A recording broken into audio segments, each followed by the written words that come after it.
Student हम D block elements पढ़ रहे थे और उसमें हम डी ब्लॉक तत्वों में चुंबकीय गुण पढ़ रहे थे। क्या पढ़ रहे थे? चुंबकीय गुण और चुंबकीय आघूर्ण के बारे में। तो आपको एक प्रश्न दिया गया है कि एक कोई धातु है एम और क्या बना रही है?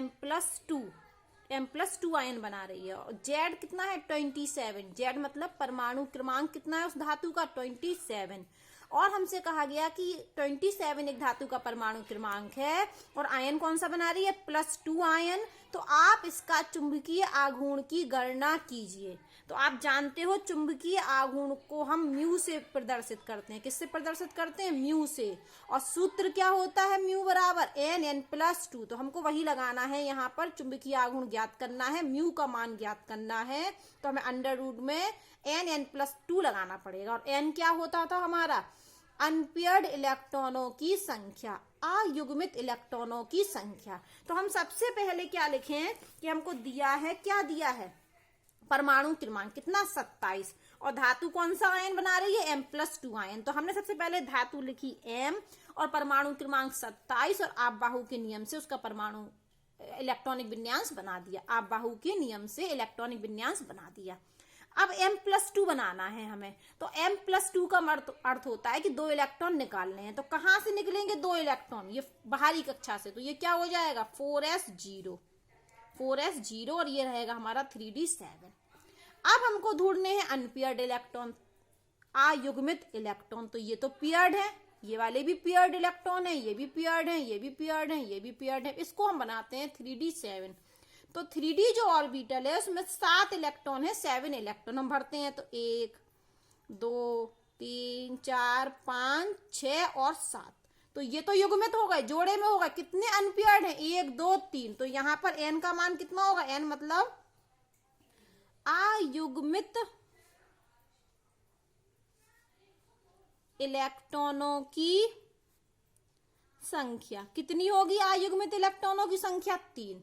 तो n का मान हमें क्या मिल गया? 3। और हमें निकालना क्या है? चुंबकीय आघूर्ण का मान। तो हम सूत्र लगा दें। हम जानते हैं कि म्यू बराबर चुंबकीय आघूर्ण बराबर अंडर रूट में n+2। और n का मान कितना निकाला हमने? 3। हमने क्या किया? पहले m धातु लिखी, इसका परमाणु क्रमांक 27 था, इलेक्ट्रॉनिक विन्यास बनाया, फिर हमने M+2 बना दिया।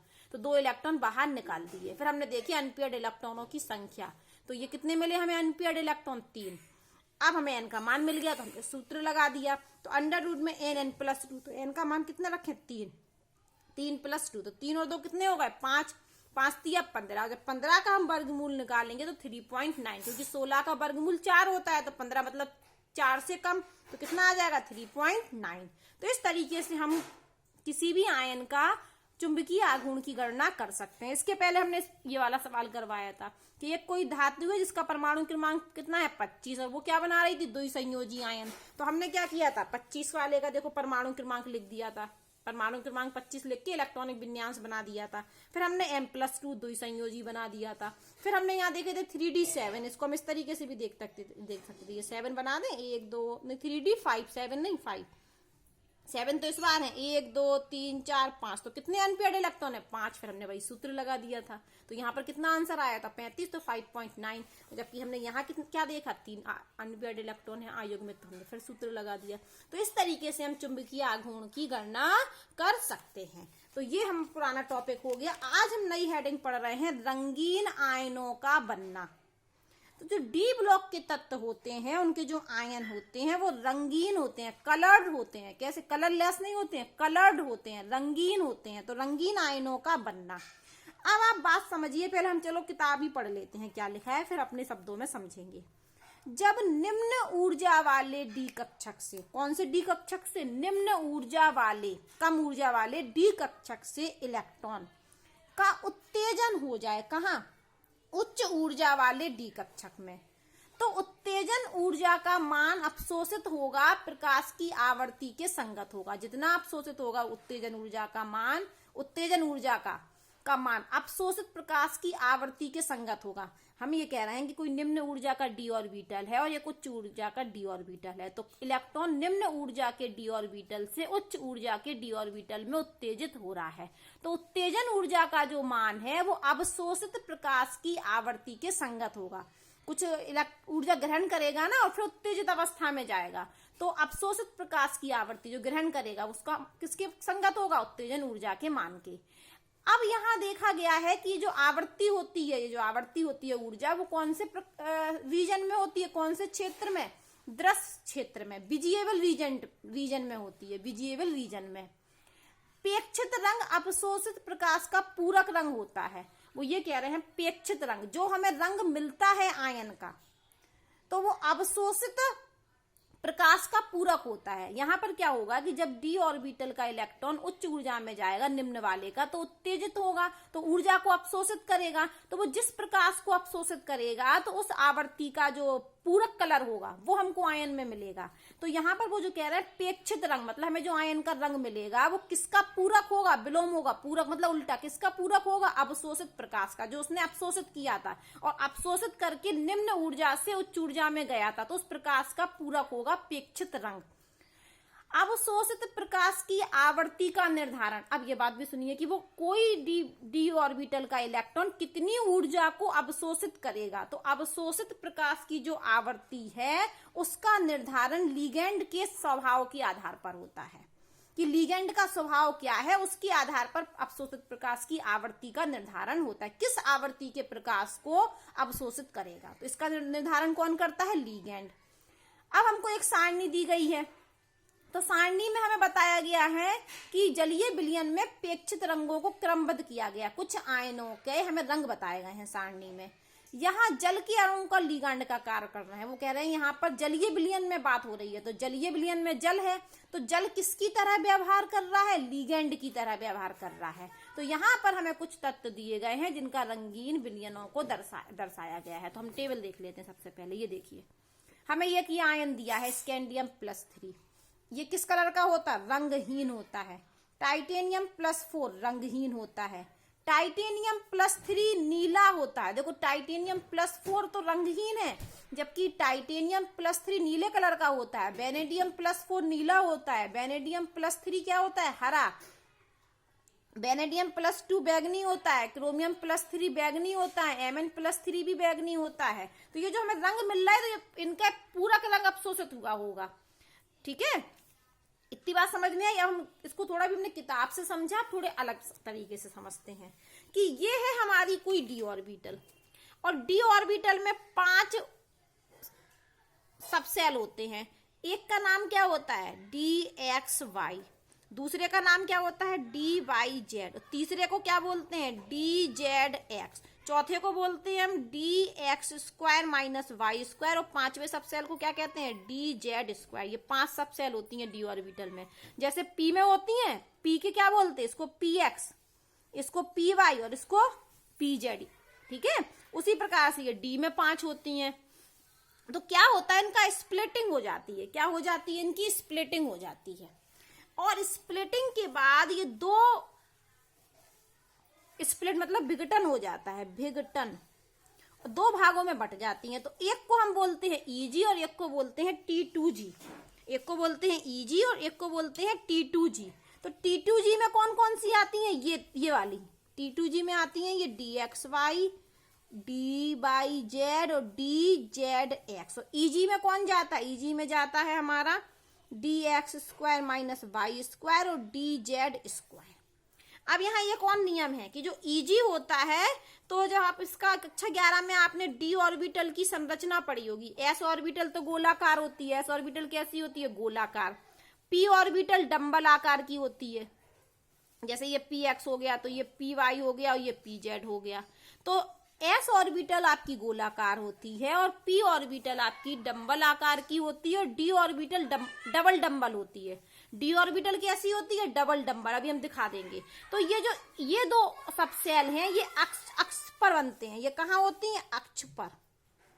जैसे हम ये बनाते हैं, मान के चलो, तो ये हमने अगर डंबल बनाया तो ये अक्ष पर है, और ये वाला बनाया तो ये भी अक्ष पर है। अगर हम इसको यहाँ कोई बना दें तो ये अक्ष पर नहीं है, तो बीच में होती है। T2G वाली क्या होती है, अक्ष के बीच में, अक्ष के बीच में।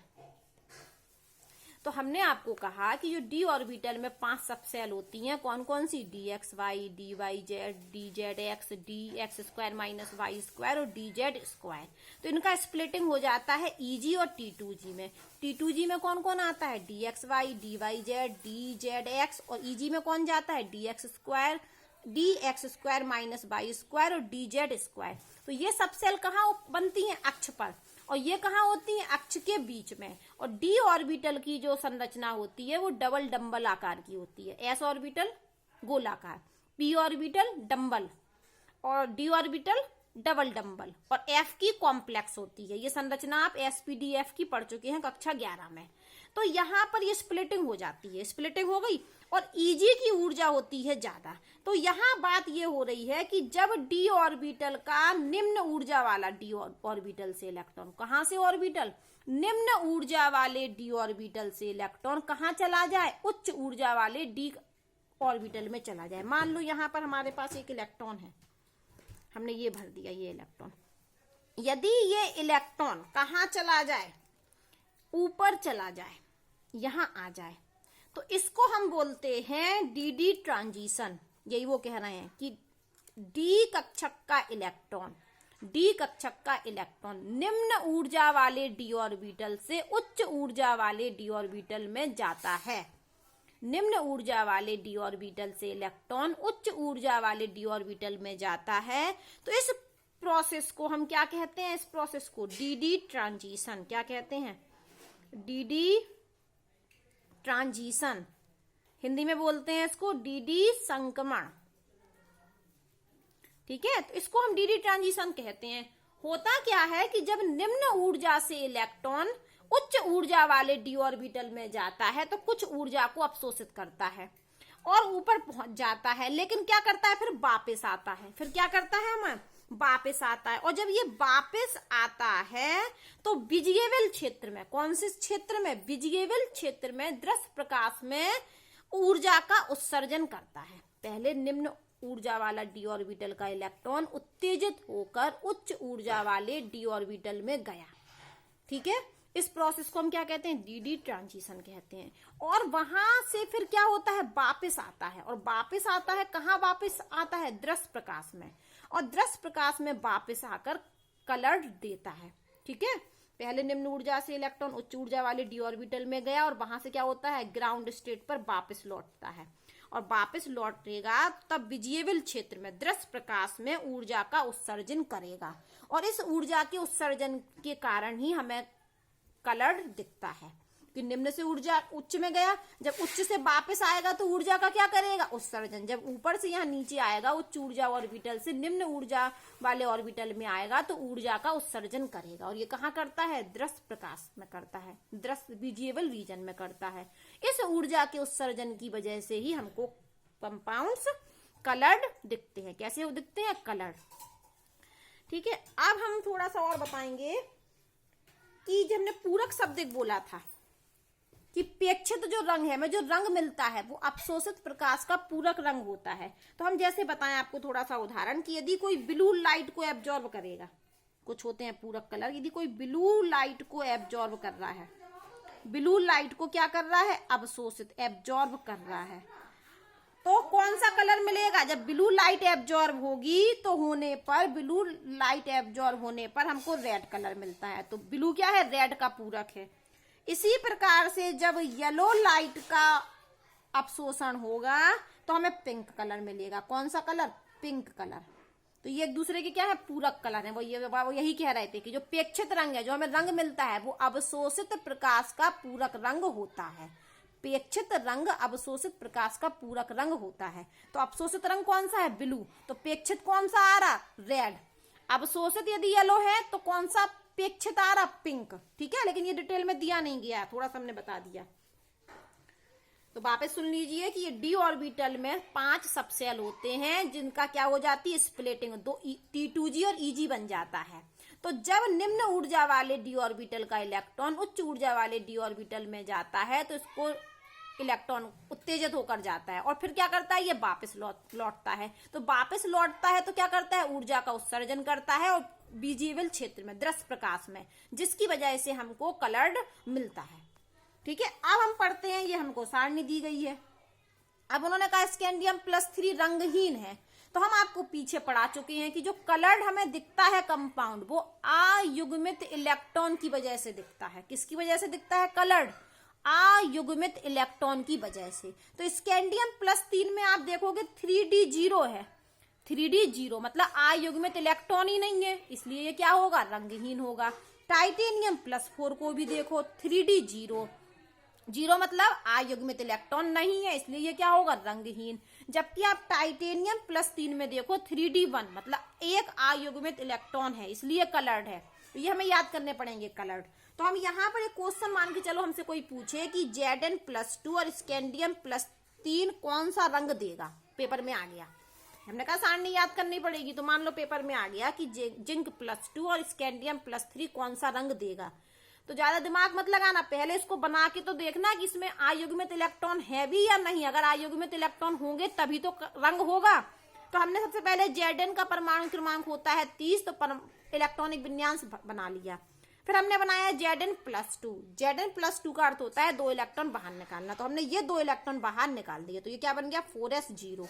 अब हम यहाँ पर देखिए 3D10, तो 3D10 का अर्थ क्या हुआ? अगर हम 3D10 यहाँ बनाएंगे तो ये तो पूरे भरे हुए इलेक्ट्रॉन है, 1 2 3 4 5। तो आप देखिए इसको, 1 2 3 4 5 6 7 8 9 10 अनपेयर्ड इलेक्ट्रॉन है। ये भी युग्मित है, ये भी युग्मित है, ये भी युग्मित है, ये भी युग्मित है, ये भी युग्मित है, सब जोड़े में है। तो number of unpaired electron, no unpaired electron हम यहाँ पर लिख सकते हैं, नो अनपेयर्ड इलेक्ट्रॉन। Zn+2 में अयुग्मित इलेक्ट्रॉन नहीं है, Zn+2 में अयुग्मित इलेक्ट्रॉन नहीं है, इसलिए Zn+2 का कोई रंग नहीं होगा। तो हम नीला पीला दिमाग ना लगाएं कौन सा होगा, हम सीधे कह देंगे कि Zn+2 में क्या नहीं है? अयुग्मित इलेक्ट्रॉन नहीं है। 3D10 है, अयुग्मित इलेक्ट्रॉन नहीं है, इसलिए Zn+2 का कोई भी रंग नहीं होगा। अब हम देखते हैं स्कैंडियम +3 का। देखो यहाँ पर दिखा है हमें रंगहीन। क्यों रंगहीन है? क्योंकि अयुग्मित इलेक्ट्रॉन नहीं है। हम बना लेते हैं, स्कैंडियम का परमाणु क्रमांक 21, इलेक्ट्रॉनिक विन्यास ये। अब हमने स्कैंडियम +3 बनाया, +3 का मतलब है 3 इलेक्ट्रॉन निकालने को। 2 इलेक्ट्रॉन ये गए तो ये 0 हो गया, 1 इलेक्ट्रॉन ये गया तो ये 0 हो गया। और 0 तो ये तो पेयर्ड इलेक्ट्रॉन, युग्मित इलेक्ट्रॉन, ये भी युग्मित, ये भी युग्मित, ये भी युग्मित, ये भी युग्मित। तो ये कैसे? अनपेयर्ड इलेक्ट्रॉन, ये तो खाली है ना, तो यहाँ पर भी कोई अनपेयर्ड इलेक्ट्रॉन नहीं है, इसलिए स्कैंडियम +3 भी क्या होगा? रंगहीन। तो हमने यहाँ बता दिया कि स्कैंडियम +3 रंगहीन क्यों है? क्योंकि उसके पास अयुग्मित इलेक्ट्रॉन नहीं है। ठीक है, तो और थोड़ी आप सारणी देख लें। तो ये कलर्ड क्यों मिलते हैं कि निम्न ऊर्जा वाले डी ऑर्बिटल से इलेक्ट्रॉन उच्च ऊर्जा वाले डी ऑर्बिटल में जाता है, और जब वापस आता है तो ऊर्जा का उत्सर्जन करता है दृश्य प्रकाश में, विजिबल क्षेत्र में, जिससे हमको रंग मिलते हैं। वो अनपेयर्ड इलेक्ट्रॉन होना चाहिए। अब हम एक प्रश्न करते हैं, निम्नलिखित में कौन सा आयन जलीय विलयन में रंगीन होंगे? वो कह रहे हैं, ये देखो हमें यही वाली सारणी दी गई है, ये सारणी जो हमें दी गई है वो जलीय विलयन में दी गई है कि इसका ये रंग नहीं है, इसका रंग नहीं है, इसका हरा है, इसका पीला है। तो उन्होंने हमसे प्रश्न पूछ लिया, कुछ हमें आयन दे दिए और हमसे कहा कि जलीय विलयन में कौन कौन से रंगीन होंगे, किसमें कलर्ड होगा। तो आप टेबल को देखिए, या तो टेबल हमें याद होगी तो हम सीधे सीधे लिख देंगे कि स्कैंडियम +3 को छोड़कर, क्योंकि स्कैंडियम +3 कैसा है? रंगहीन है, रंगीन नहीं है, रंगहीन है। तो इसका आंसर है कि स्कैंडियम +3 को छोड़कर सभी कैसे होंगे? रंगीन होंगे। क्यों नहीं होगा स्कैंडियम +3? क्योंकि स्कैंडियम +3 में आप देखोगे कि कोई भी अयुग्मित इलेक्ट्रॉन नहीं है, इसलिए ये क्या होगा?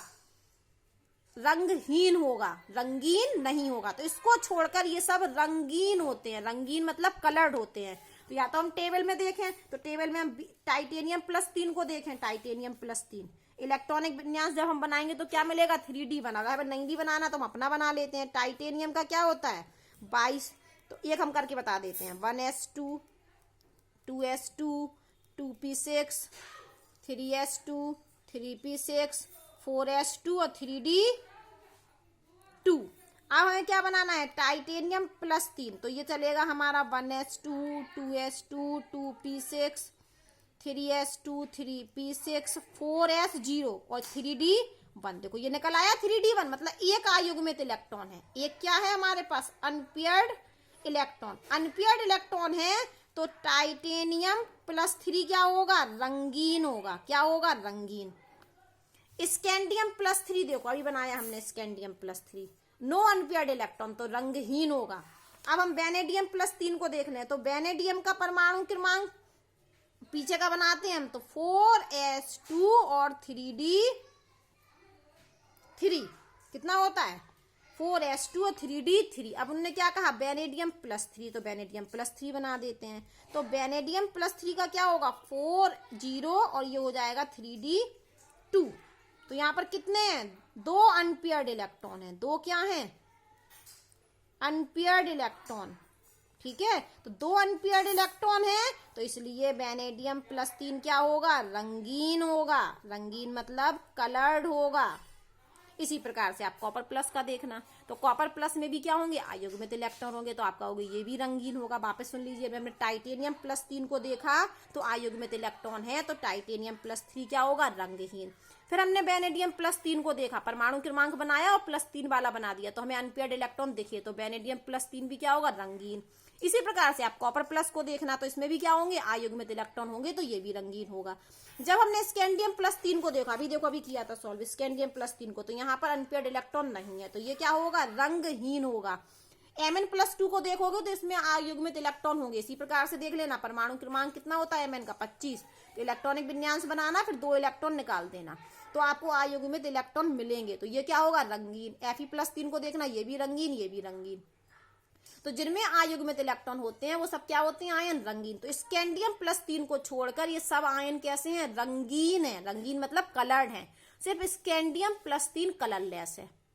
तो हम इस तरीके से कर भी सकते हैं कि अनपेयर्ड इलेक्ट्रॉन जहां जहां है वो रंगीन है, और जहां अनपेयर्ड इलेक्ट्रॉन नहीं है वो रंगहीन है। या हम टेबल से देख के कर लें, टेबल से देख के कर लें। तो Mn+2 को ढूंढिए, कहाँ है Mn+2, कितने अयुग्मित इलेक्ट्रॉन है, 5। तो ये क्या है, रंगीन, गुलाबी कलर का। फिर हमें देखना कॉपर प्लस, कॉपर प्लस कहाँ है, कॉपर प्लस नहीं दिया इसमें। तो आयरन +3 देखिए, आयरन +3 3d5, 5 अयुग्मित इलेक्ट्रॉन, ये भी रंगीन पीले कलर का। कोबाल्ट +2 ये भी क्या है, 3d7, तो ये भी क्या होगा, रंगीन। ठीक है, तो इस तरीके से हम सवाल कर सकते हैं कि रंगीन आयन कैसे बनते हैं, कौन से आयन रंगीन है। कौन से आयन रंगीन, जिनके पास अयुग्मित इलेक्ट्रॉन हो। तो आज हमने सीखा कि वे आयन रंगीन होते हैं जिनके पास अयुग्मित इलेक्ट्रॉन होते हैं। और रंगहीन आयन कौन होते हैं, रंगहीन जिनके पास अयुग्मित इलेक्ट्रॉन ना हो। और रंगीन कैसे बनता है आयन, कि निम्न ऊर्जा वाला डी कक्षक का इलेक्ट्रॉन उच्च ऊर्जा वाले डी कक्षक में जाता है, डी ट्रांजिशन करता है, और जब वापस लौटता है तो विजिबल क्षेत्र में, दृश्य क्षेत्र में ऊर्जा का उत्सर्जन करता है, जिस वजह से हमको आयन रंगीन दिखता है। इस वजह से हमको रंगीन दिखता है, डी ट्रांजिशन के वजह से। ठीक है, और अयुग्मित इलेक्ट्रॉन होगा आयन में तो वो रंगीन होगा, इस वजह से हमको रंगीन दिखता है। कोई कहे कि रंगीन का कारण क्या है, डी ट्रांजिशन।